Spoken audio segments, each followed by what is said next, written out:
Ok, bonjour à tous les membres de Terre. Bonjour d'abord tonton Waman. Je te remercie pour l'initiative que tu prends vraiment pour les jeunes, les jeunes Camerounais, les Camerounais en général. Nous nous retrouvons sur votre page et vraiment on se sent épanoui, on partage, on échange et vraiment je te remercie pour cela. Je profite aussi pour dire, pour passer un coucou à mes deux tatas sorcières d'amour, April Semenge et Nelly Bondor. D'un boma, à les talons, mon ami. Ceux-là, quand je les vois, du respect. Bon, je passe au but. Votre but. La raison pour laquelle je fais cette vidéo ce soir, bon, c'est l'été et il y a 17h aussi. Pour je fais cette vidéo, c'est par rapport à un sujet vraiment qui me touche beaucoup. Et certaines personnes vont dire que c'est sensible, mais vraiment, je voudrais vraiment parler de ça.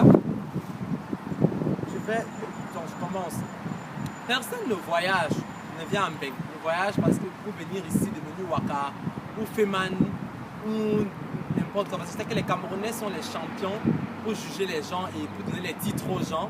Quand il faut donner les titres ou les jugements, non, les Camerounais sont forts. Mais qu'ils sachent que personne ne quitte le pays, personne ne quitte l'aéroport de Douala ou de Yaoundé Simalène pour venir ici devenir Waka.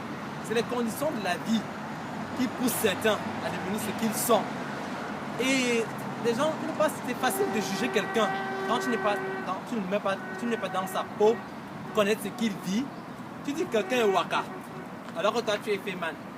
Ou tu dis que quelqu'un est Feman, alors que tu es une fille qui a cigare. Le Waka n'est pas seulement celle qui a Mokolo, qui vend.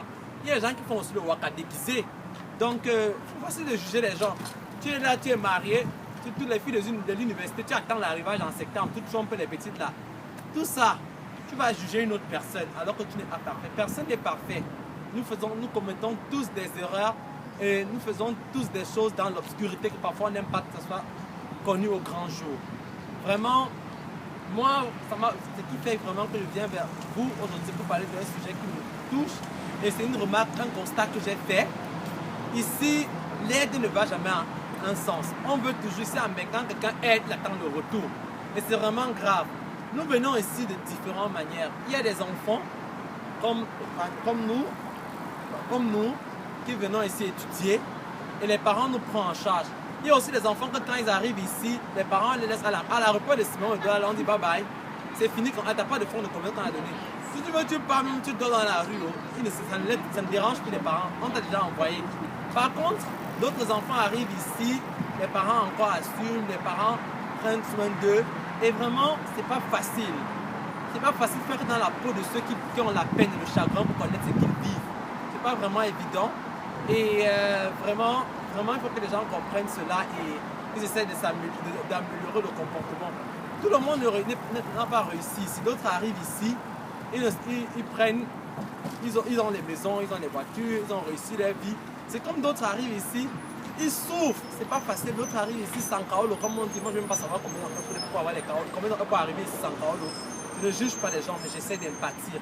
Les gens arrivent ici sans kaolo, les tatas, ils viennent ici, ils souffrent, ils viennent sans papier, il faut se battre, se créer une vie. C'est pas évident. Tu ne connais pas ce qu'ils ont comme problème. Ils ont mal, d'autres veulent même se suicider. S'il y a moyen que d'autres mangent le remède de la souris, alors ta chop die. Du Cameroun, ils vont manger pour mourir.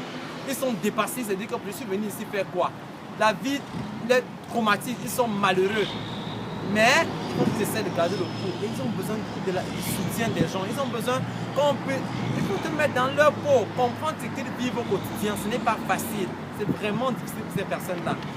Maintenant, ce qui m'a beaucoup touché et qui me pique vraiment, c'est beaucoup plus les femmes. C'est les femmes qui souffrent ce problème. Quand une femme arrive, les tatas qui arrivent ici sans papier, ils sont abandonnés à eux-mêmes. Elle doit lutter pour affronter la vie. Ce n'est pas facile, c'est difficile. Là où elle s'appuie toi sur son sort. Et n'importe qui passe, si tu viens, elle va penser que tu es un directement, elle va te répondre son problème. Par contre, les braqueurs sont dehors pleins. Après, je vais vous dire une chose. Après analyse du marché, je suis un marketeur et étude du marché, j'ai découvert quelque chose. Maman Marie-Hélène n'aime pas les braqueurs. Maman Marie-Hélène n'aime pas les bandits, ni les assassins. Maman Marie-Hélène aime quand tu demandes. Quand tu demandes poliment et gentiment, maman Marie-Hélène te donne. Et quand elle est contente. Mais quand tu voles ou tu braques maman Marie-Hélène, quand elle te libère, elle découvre que tu étais un bandit ou un braqueur. Ah, maman Marie-Hélène, la malédiction qu'on peut te donner, c'est le tonnerre de Bafoussam qui peut te trouver en pleine journée. La malchance, l'enfer, le paradis, c'est sur terre. Il n'y a pas un enfer ailleurs. Donc quand vous voyez une tata qui est abandonnée à elle-même, qui n'a personne, qui est abandonnée à elle-même, qui lutte la vie pour elle-même, vous voulez profiter d'elle, ou profiter de sa personne, il faut savoir, vous limez vos machettes, vous êtes là comme les vampires qui cherchent le sang que vous allez sucer. Rapidement, quand vous voyez comment elle est arrivée, elle n'a personne à abandonner, directement vous faites semblant comme si vous voulez l'aider, directement, bang, vous limez la machette, vous débrousserez les airs, bang. Aujourd'hui, il y a Paul, demain, Yvan, après-demain, Fred. Elle se retrouve avec 1, 2, 3, 4, 5, 10 ans. C'est pas parce qu'elle voulait, mais c'est parce que la vie l'a joué les tours. Elle ne savait pas comment faire et elle se rend dans les bras de différents hommes, pas parce qu'elle veut, parce qu'elle se dit qu'elle a abandonné. Elle veut pas qu'ils viennent parce qu'ils sont vrais, alors qu'ils viennent pour voler. Vraiment, c'est pas bien. Apprenons l'hospitalité et l'aide, sans rien attendre en retour. Il n'y a pas de charte ou de ni à l'ONU, nos droits de l'homme qui dit que quand on doit aider quelqu'un, on doit seulement rembourser avec le joujou. Le joujou doit être de l'homme rembourser. Ce n'est pas normal. Apprenons à aider. Soyons vrais, aidons les gens. Tu as une maison, tu n'es jamais dedans, appelle un enfant de vouloir vivre dedans aussi avec toi, venir vivre avec toi. Aide les gens et aidons avec un cœur. Aider ne veut pas dire qu'on doit rembourser en retour, mes frères. C'était juste mon topo. On est ensemble. Bonne soirée. Bye.